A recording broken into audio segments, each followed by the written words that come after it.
ka andito. So, ang magiging text verse natin ngayon is Psalms 25 verse 5. Anong sabi doon? Pakibasa. Lead me in your truth and teach me. Sige, ako na lang magbabasa. Hindi sabay-sabay. So, Psalms 25:5, lead me in your truth and teach me, for you are the God of my salvation. On you I wait all the day. So, sino ba nagsulat nito? Ang nagsulat nito ay si David. So, si David dito, parang nagsasabi kay Lord, Lord, turuan mo ako. Ikaw lang po makapagligtas sa akin, ikaw lang ang aasahan ko buong araw. So, ang meaning nitong verse na to, hindi sapat yung kaalaman natin, yung talino natin, yung diskarte natin. Kailangan natin ang ating Panginoon. Hindi natin magagawa ang isang bagay nang walang Lord o walang mag-guide sa atin. Parang ano yan eh, parang sige, magbibigay ako ng example. So, parang Waze at Google Maps. Diba? Kapag ikaw yung driver, hindi mo malalaman yung pupuntahan mo. So, mga youth, kung gusto nyong maranasan ng guidance ni Lord, kailangan mong mag-step up at i-own ang purpose na binigay niya sa'yo. So, may tatlo tayong bagay na pag-uusapan ngayong umaga na ito. So, number 1, Christ-likeness. Philippians 2 verse 5. Have the same mindset as Christ Jesus. Ang goal natin bilang youth ay hindi lang maging sikat, hindi lang magka-crush, hindi lang magkagusto sa parang sumikat, hindi lang yun yung purpose natin. Ang purpose natin, maging kamukha si Jesus sa ugali at gawa. Kasi ganito yan eh. Kung si Lord mapagpatawad, dapat marunong din tayo magpatawad. Kung gusto niyong patawarin tayo ng ating Panginoon, dapat una tayong nagpapatawad. Kung si Jesus, honest, dapat hindi tayo yung nangungopia sa exam, yan, di ba? yung mga kaibigan mo, pag magkakasama kayo sa linya, tapos, syempre, magkakatabi-tabi kayo. Alam na yan, kopyahan. Diba? Dapat maging honest tayo. Kung si Jesus, humble, hindi ka dapat nagmamayabang kung anong meron ka. Kung ikaw ay mas angat sa buhay ng iba, hindi ka dapat mayabang, pinagyayabang mo kung anong meron ka. Kasi bakunin ni Lord yan. Kung hindi ka Christ-like, baka word-like ka. Diba? Sino pa ba ang natin? Di ba dapat si Lord lang ang tinutularan natin ng ugali? Example, sige. Ganito. May kaklase kang nang-aasar sa'yo. Nang-aasar. Iniinis ka, pinipikon ka. Kung dati, pinapatulan mo yung mga ganung bagay. Kunyari, inasar ka, ginawa mo, sinapak mo agad, di ba? Dahil nainis ka. Pero ngayon, dahil nasa iyo si Lord,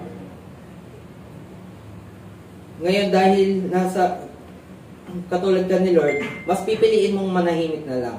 That's Christ-likeness. So, parang din yan eh, parang yung cellphone.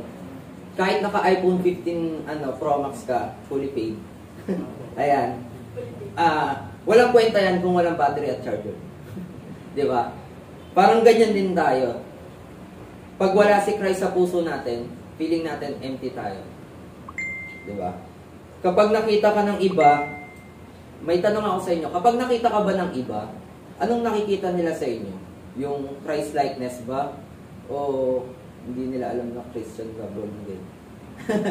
Kasi karamihan, marami kasing, yung, alam mo yun, papasok lang sa church, tapos paglabas, wala na, balik na ulit sa dating buhay, pagmumura. Nagulat lang, napamura na kagad, di ba? Tapos kakagaling mo lang sa simbahan, di ba? So, dapat hindi tayo ganon. Maging Christ-likeness tayo. So, number 2, being a good child. Ephesians 6 verse 1. So, children, obey your parents in the Lord, for this is right. Mga youth, ang pagiging good child ay part ng purpose natin. Mga madalas nating struggle ay yung lagi, yung pag inuutosan tayo. 'Di ba? napapansin ko rin to eh, kahit kay Yesha, yung laging wait lang. Pag kinuutusan tayo, laging wait. Yung pag tinawag, laging wait lang mo, may ginagawa ko, ganyan, di ba? Karamihan ng mga youth, madalas puro wait lang ang sinasabi. Mas marami kang oras sa pagsa-cellphone kaysa sa pamilya. Bigyan natin ng oras ang ating pamilya. Kasi minsan lang sila nandyan, makumpleto. Kapag kumpleto kayo, magbigay kayo ng oras sa pamilya. Lagi kang may sagot pag pinapagalitan. Ayan, yung pag pinapagalitan ka, kasi naman, ganyan. Si Kuya, walang ginagawa, tapos ako lagi mo inuutusan, yung parang ganon. Dapat hindi tayo ganon, kasi para din sa atin yun. Kung marunong kang mag-honor sa parents mo, masasanay ka rin mag-honor kay God. Example, kung hindi ka faithful sa simple paghuhugas ng plato, paano ka bibigyan ng Lord ng responsibility, ng mas mabigat na responsibility sa future kung hindi mo pinagdaanan yung mga ganitong bagay? Kasi yung mga inuutos sa atin ng ating mga magulang, magagamit din natin yan sa future natin. Lalo na kapag mag-isa na lang tayo, alam naman may uutusan ka ba para maghugas ng plato, di ba? Pababayaan mo na lang, bili ka na lang ulit ng bagong plato. Mag-aksaya ka ng pera. Di ba? Dapat hindi ganon. Sumunod lang tayo sa ating mga magulang. Pag may tanong ako sa inyo, pag tinawag ka ni Mama, anak, pakilinis ng kwarto, anong sagot niya? Wait lang. Mamaya na? Bukas na lang? Sagot mo ba yes o wait lang? Dapat hindi ganun. Dapat sunod agad. Para kapag tapos agad. Kaso minsan kasi, naranasan ko to, no? Yung nagawa mo na yung isang bagay, natapos mo na lahat, tapos may nakita pa rin yung nanay mo na panibagong iuutos. Hayaan na lang natin sila kasi mga magulang natin sila. So, next naman, point number 3. Social life. 1 Corinthians 15:33. Bad company corrupts good character. Part ng purpose mo ay yung influence mo sa barkada at sa social media. Tell me who your friends are and I'll tell you who you are. Example, kung yung mga barkada mo, kung sino sinasamahan mo. Kunyari, makasama mo yung palainom, di ba? Palainom. Ngayon, dahil kasama mo lagi sila, baka mahila ka nila. Tapos susunod, umiinom ka na rin. Pero pag kasama nyo yung mga taong taga-church, di ba? Pag yung mga kasama mo yung mga taga-church, ini-invite ka, sa susunod, ikaw na rin yung mag-i-invite sa church. Mas lalo kang mapapalapit kay Lord, di ba? Kapag ganun yung mga sinasamahan mo. Kaya, minsan, nakabase din tayo sa mga sinasamahan natin. Kasi kung ano sila, ganun pa rin. Hindi nalalaya. So, parang ganito yan eh. Isang maliit na kandila, kahit gano'ng kaliit, pag nasa madilim na lugar, di ba? Nakikita mo pa rin, kahit malayo. Kasi, parang ganun ka eh. Parang ganun ka sa magkakaibigan. Dahil ikaw ay Christian or dahil nilalapit mo sila kay Lord, nagiging liwanag ka sa mga kaibigan mo. So, may tanong ulit ako, daming tanong. So, sa barkada mo, ikaw ba yung humihila palapit kay Lord? O ikaw yung humihila sa kanila para magkasala sila? Oy, grabe naman yan. Grabe. So, ayun, kung gusto mo mag-fulfill ang purpose mo, maging Christ-like ka, maging good child ka, maging godly influence sa social life. Hindi bukas, hindi pag ready na ako, ngayon na, step up. So, mga youth, lagi niyong tandaan na may purpose ka kay Lord. Huwag mong sasayangin ang kabataan mo sa maling direksyon. Don't let your age limit your purpose, even at your young age.